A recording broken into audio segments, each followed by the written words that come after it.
Aí, fim desse período de rebelião que o general Osório atuou na Guerra dos Farrapos, qual foi depois a atuação dele?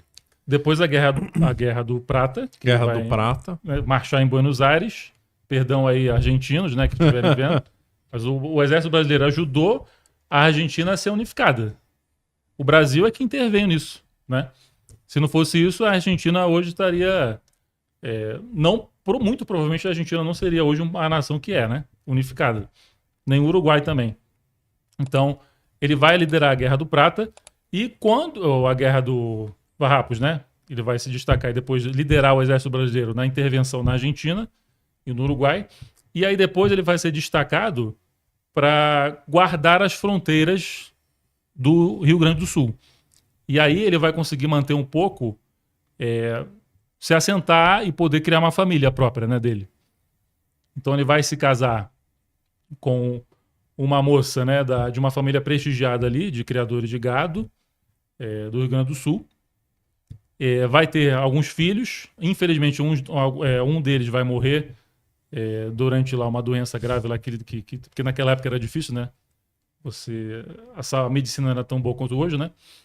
E quando ele consegue se assentar no sul, né, no Rio Grande do Sul, ele começa, então, a exercer a defesa, de fato, daquele território contra uma possível ameaça externa que agora vem de uma nação que não havia entrado antes no cenário, que é o Paraguai.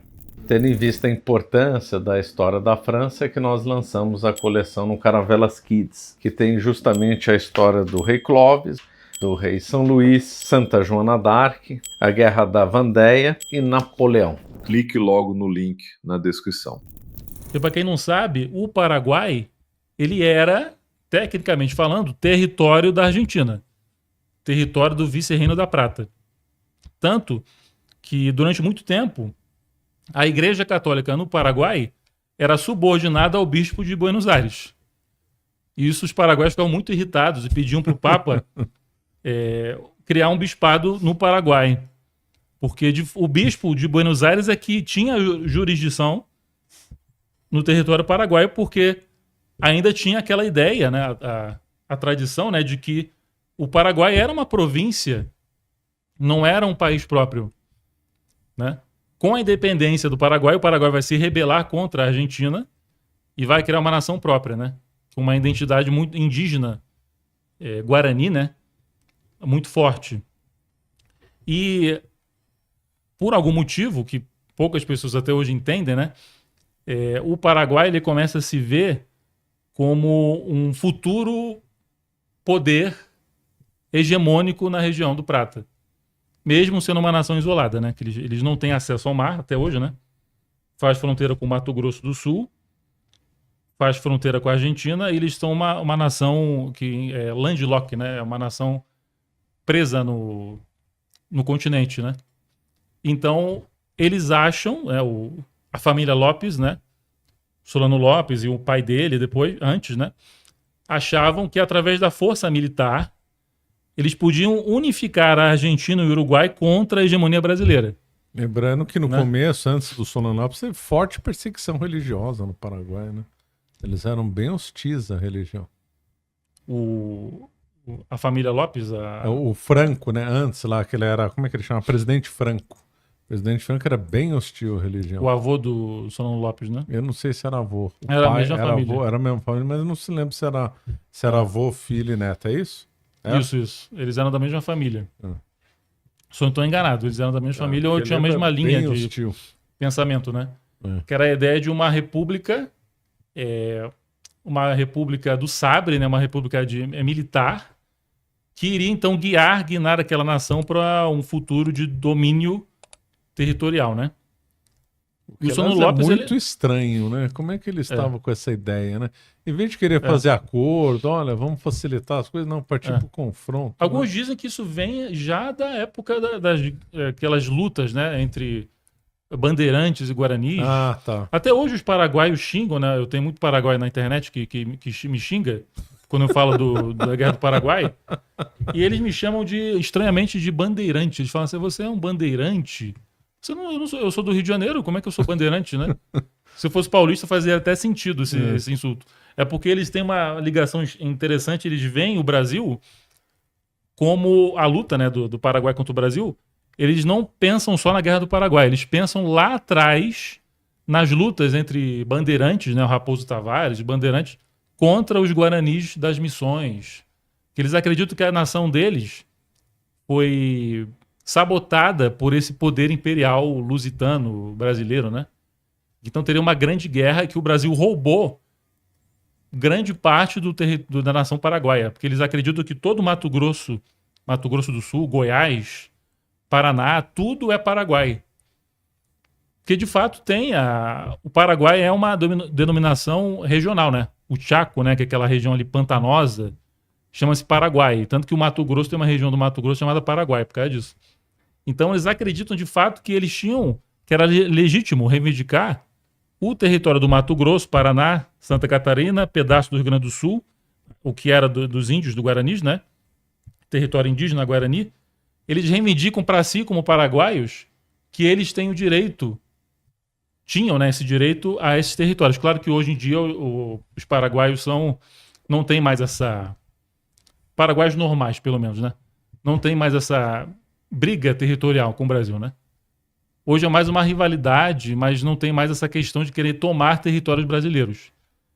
E eles acreditavam, então, que eles, sendo líderes desse bloco hispânico, né, Guarani, eles iriam neutralizar esse império luso-brasileiro.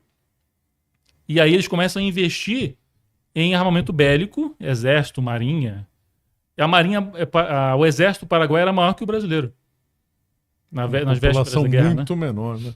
Eram 500 mil pessoas e 50 mil soldados. 500 mil pessoas. 10% da população era militar. O Brasil não tinha nem 10 mil soldados. Nem um pedaço, nem uma fração disso. Então o Brasil não tinha intenção de guerrear com o Paraguai. Mas o Paraguai tinha essa intenção de neutralizar o Brasil, de reivindicar territórios.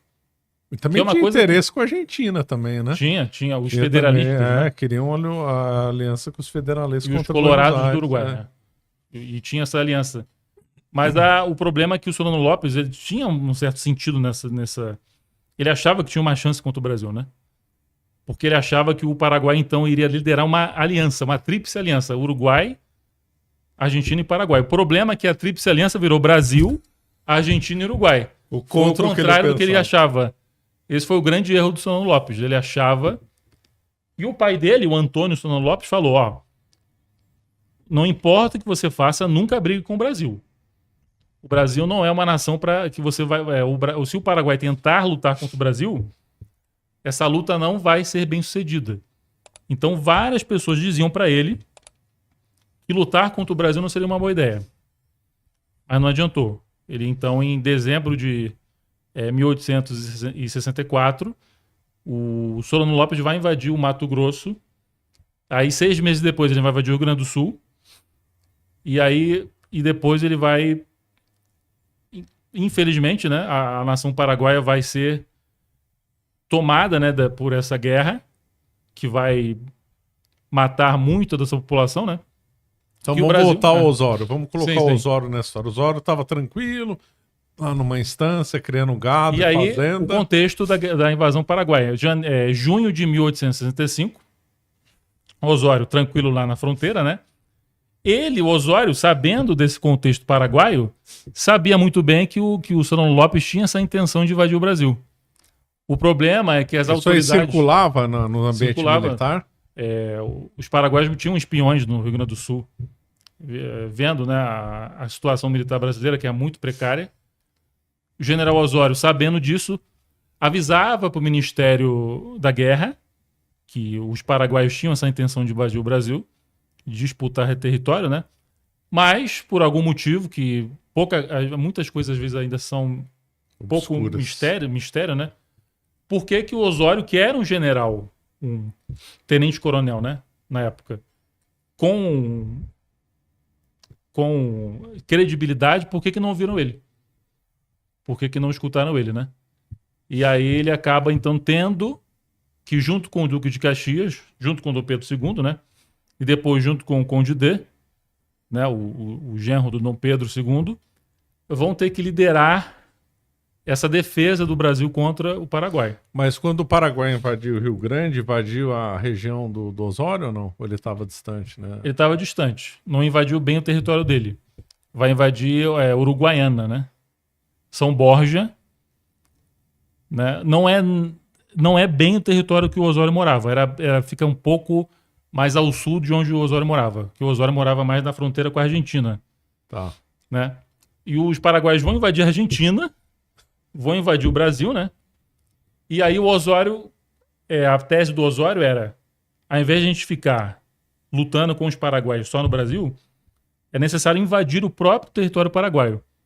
Por isso que o general Osório vai ser o primeiro general brasileiro a invadir o território paraguaio, propriamente dito, né?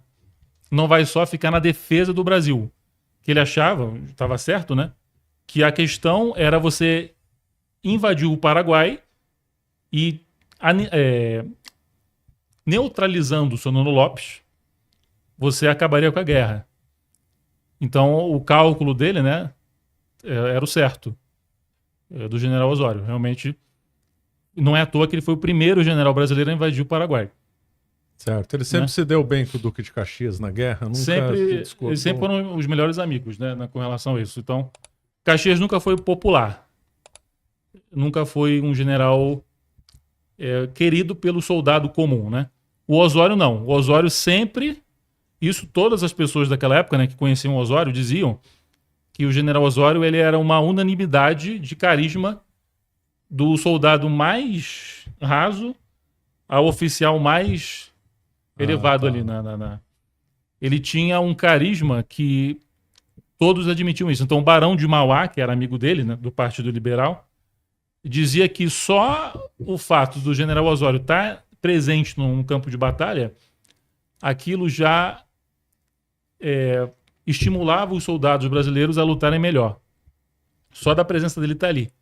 O Bartolomeu Mitre, que era o presidente da Argentina na época, né, que era amigo de Osório também, todo mundo era amigo dele, todo mundo queria ser amigo do general Osório, porque ele era unânime, né? Todo mundo, mesmo os adversários políticos dele, porque ele era liberal, Duque de Caxias conservador, mesmo assim isso não impedia dos dois terem ideias parecidas com relação à defesa do Brasil, né? Então, o Osório sempre dizia que, por mais que havia inimigos políticos, ele falava que a política era um grande teatro, na verdade. Então, uma inimizade pública entre dois parlamentares não significava que eles eram inimigos pessoais. E até hoje é verdade isso, né? Verdade. O que tem mais em Brasília é teatro, né? E ele estava certo. Você acaba de assistir um corte do Caravelas Podcast. Na tela está aparecendo o episódio completo e outro corte. Muito obrigado pela atenção.